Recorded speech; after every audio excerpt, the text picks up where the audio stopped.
What if I told you there was a type of word that exists in Korean that does not exist in English? But wait, don't we have all the words? Are you saying Shakespeare forgot something when he invented English? Turns out he did. 의태어 do not exist in English. Let's talk about it.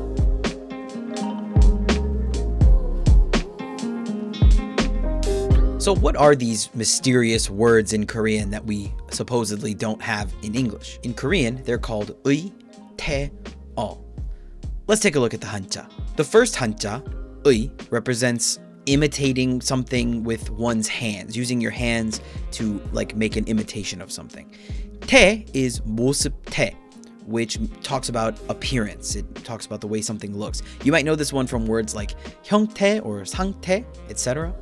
The third character is called 말씀어, which just means a word.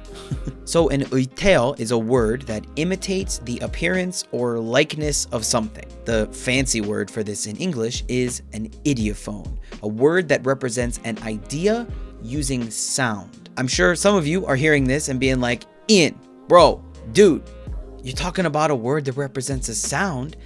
Don't you mean an onomatopoeia? But no, these are totally different. 의태어, as described by Clement Martin Doke, Duke.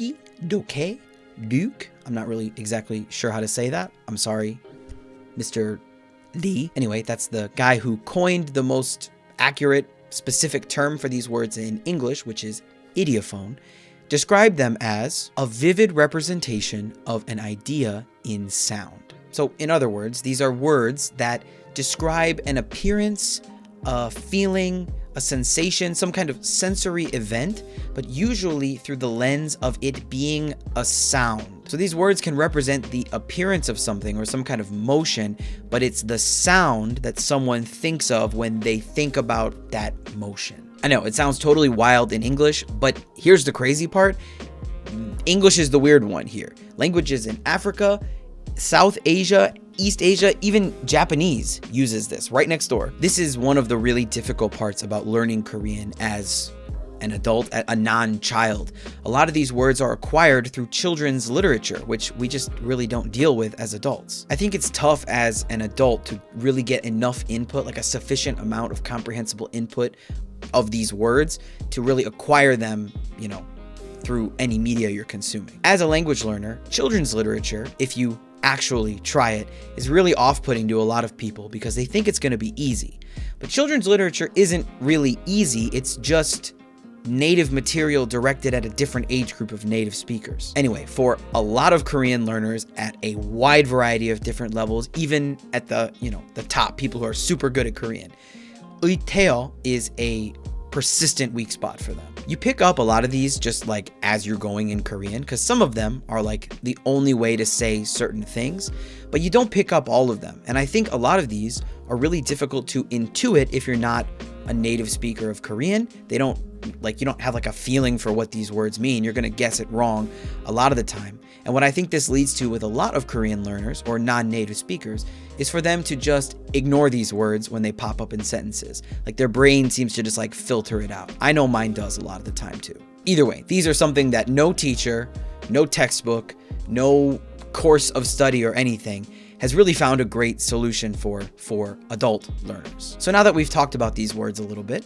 let's take a look at a few of them to see like what they are and how they work. One of the first ways that you're gonna run into these words as a Korean learner is seeing them used here and there as adverbs. A lot of the most common ones are the same syllable repeated twice. The first one that comes to mind is 꼭꼭, which is the sound of doing something repeatedly with a little bit of force, with a little bit of 힘 behind it. 꼭꼭 씹다 is the first example that I can think of right off the top of my head.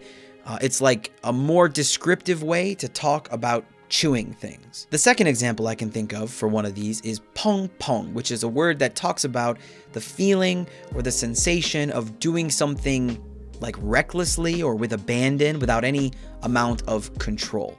And the vocabulary where this pops up that comes right to my mind is 펑펑 울다, which is even a title of a song. It's in the lyrics as well. But what 펑펑 울다 means is like sobbing or maybe like ugly crying, just crying like with no control or anything, just letting it all out.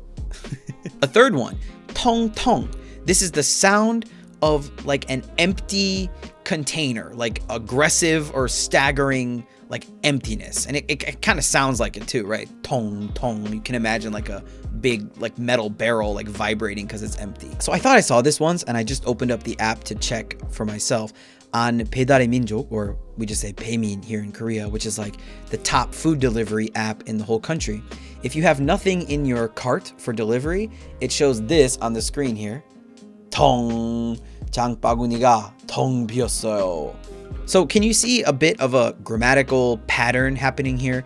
A Korean speaker is less likely to say something like, wow, this is totally empty. And they're more likely to say something that might more directly translate to English as, wow, this is dong dong empty. Or like instead of saying, yeah, so I was just like sobbing on the floor, they'd say, yeah, so I was like sobbing on the floor. So I know that example was a little goofy, but I just wanted to give you one English context example of this whole thing so you can kind of get a feeling for how these words work in case the Korean is not really clicking for you. So there are some 2-syllable 의태어 for you, but a ton of 의태어 are actually 4 syllables.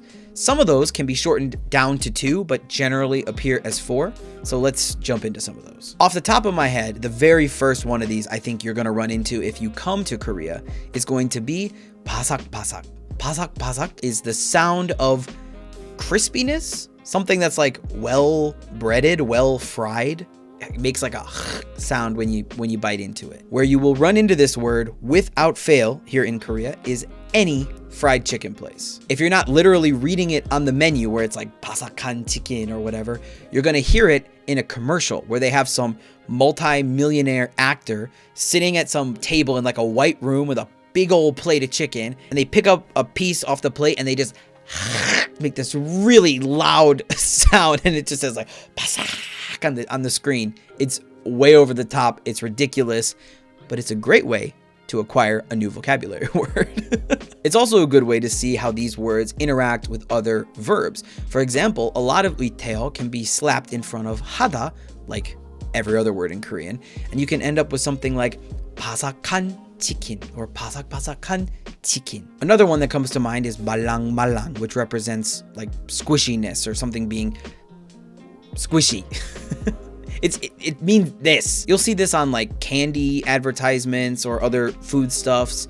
There's even a toy called malangi, which is like a stress ball kind of squeeze toy. So this word can show up as just malang. It can be malang, it can be malangi, malanghan. These are pretty flexible, but this idea of malang is squish. There are also 4-syllable 의태어 that can't be or like don't get shortened very often. The first one that comes to mind is 끈적끈적, which is still to this day the only word I know in Korean for sticky. It's like 끈적끈적. There's also 빙글빙글, which is like the sound of something being round or circular or moving like this. As you can see from my feeble attempts to translate these to my native language, these words do not exist in English. But adding these kinds of concepts to your personal dictionary, expanding the horizons of the ways that you perceive the world and can explain the world and express yourself when thinking about the world, is a great thing to be doing for yourself. I think it's a cool way to really make yourself feel or really realize that there are things you're not even aware you don't know. There are parts of learning Korean that are going to be totally new forms of expression for you, and that should be something you're excited about. So when you run into one of these words, dive in head first, try to understand, but if all else fails, just look it up. Anyway, like I always say at the end of these videos, I hope this was helpful for you.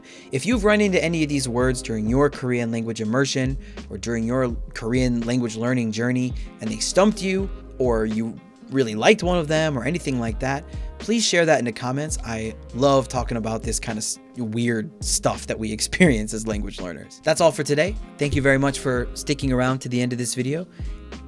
I'll see you in the next one. Bye.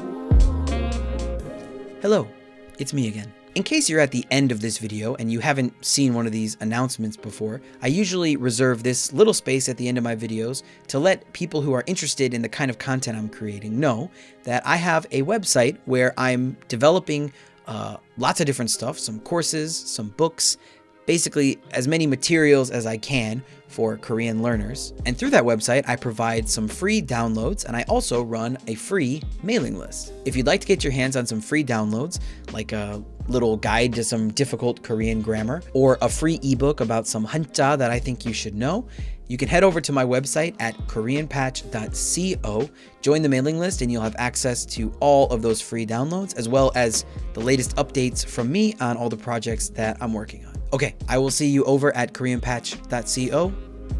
Bye for real now.